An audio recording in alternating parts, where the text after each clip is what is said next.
Deep cover? More like deep hurting. Hello, my baby. Hello, my honey. Hello, my ragtime gal. Sunday, you kissed my wire. Baby, my heart's on fire. From the War for Cybertron Netflix line, we review Deep Cover, which is one of the many repaints of the War for Cybertron Siege Deluxe Sideswipe. Why didn't I review any of the other figures based on this mold? Meh. The packaging reflects Hasbro's deceptive trend of putting smaller figures into larger boxes with plenty of empty space, then charging you more money. Boo! Anywho, here's the figure in the front. There's art on the side panel. Both modes are pictured on the back. Now let's blow his deep cover and drag his review into the light. Deep cover comes with this gray weapon accessory. A black weapon accessory that you can plug things into both ends. And his pathetic statless instruction booklet. Deep Cover's alt mode is a futuristic deep blue police car with black trim and grungy silver paint applied here and there to convey the impression of wear and tear. This is a simple recolor for War for Cybertron Siege Sideswipe, so the molding isn't really any different. As with most of the Netflix figures, they tried to make it worth it by simply putting more effort into the paint. It's sleek and he has these neato ridges here and there to make him look all futury, but it feels a bit small for a deluxe. Though he is bigger than Bumblebee, who was also a deluxe. He feels solid in alt mode with little rattling. The detailing is well done. They even painted the hubcaps. And for the most part, the robot parts are well hidden from underneath. Some have griped that there is no spoiler on the back, but if you want to pay the cost of this figure twice, there are third-party kits, which you can buy online and use to correct that oversight.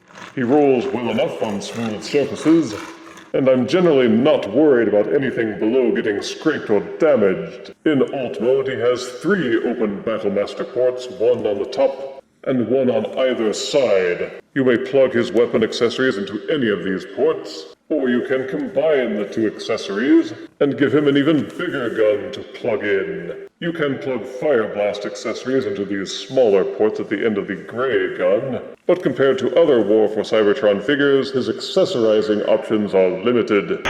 To transform Deep Cover, unplug these panels from the sides of the car. When transforming to alt mode, use this tab and this groove to plug them together. From underneath the car, take these black panels and untab them. Swing them open like a pair of doors. Then, you guessed it, unfold the back of the car. It's easiest to tilt this section down just a little bit to give this section enough clearance to swing open. From inside the car, fold out the robot feet. Then reclose these back panels. Split the legs apart. Then give the top of the car a 180-degree twist. Now you can kind of see the robot arms tucked inside. With these panels flipped out, you can extend the arms outward. Raise them up to get them a little bit out of the way, then fold out the robot hands. You can kind of see Deep Cover's head trapped underneath the car hood. Fold out and swing up this panel that was hiding his face. Fold these panels inward so that they are hidden and out of the way. Then fold the front of the car down. This will become his abs. Tab them into place. Adjust the head and arms. And the transformation is complete. Again, this is just Siege Sideswipe with a blue and black makeover. But it's the first time I have reviewed this mold, so it's new to me. First impressions are that the chestal area seems a bit wide in proportion to the arms and legs. The head sinks a bit low on the shoulders for my taste, but otherwise the general appearance is good.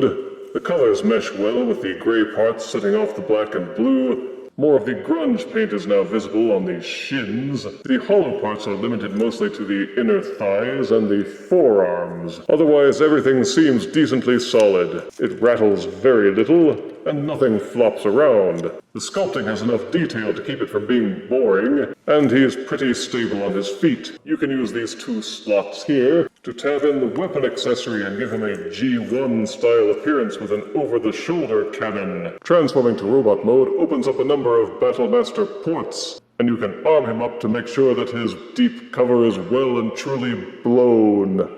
Netflix Deluxe Deep Cover sports all the articulation you would expect from a War for Cybertron figure, with a waggling head that rotates fully. Each shoulder will fully rotate and will also extend outwards. Each arm will rotate at the upper bicep. The elbows hinge 90 degrees. The wrists will tilt in and outwards on the transformation joint. There is full 360-degree waist rotation. Each leg will kick fully forwards and backwards until they bump into stuff, as well as splaying outwards for high step-and kicks. Internal mushroom pegs will allow the thighs to rotate. Each knee will bend backwards about 90 degrees. And there's the standard War for Cybertron ankle pivot, so your deep cover figure will have no shortage of potential for cool action poses. For size comparison, here is Deluxe War for Cybertron Netflix Deep Cover next to Earthrise Deluxe Prowl. Here is Deluxe Netflix Deep Cover next to Studio Series Bumblebee Movie Voyager Optimus Prime.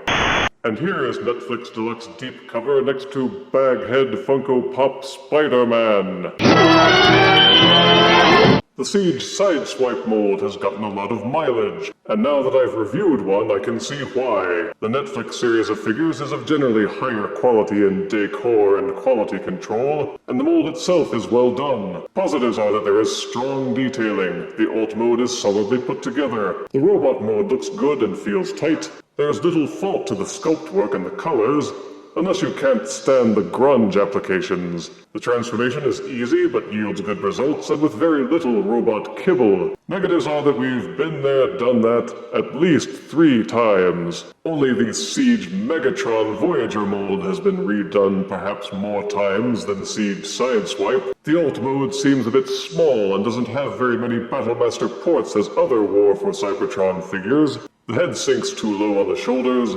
A spoiler would have been nice. There are some hollow parts which distract from the otherwise solid construction, and personally I don't really like the grunge paint. But overall there isn't much to complain about, and I give War for Cybertron Netflix Deep Cover 7 out of 10 deaths. And if you don't like this one, then don't worry. Just wait a few more weeks and he'll probably be remolded again. If you refuse me, honey, you lose me. Then you'll be left alone, oh baby, tell them all. And tell me I'm your own.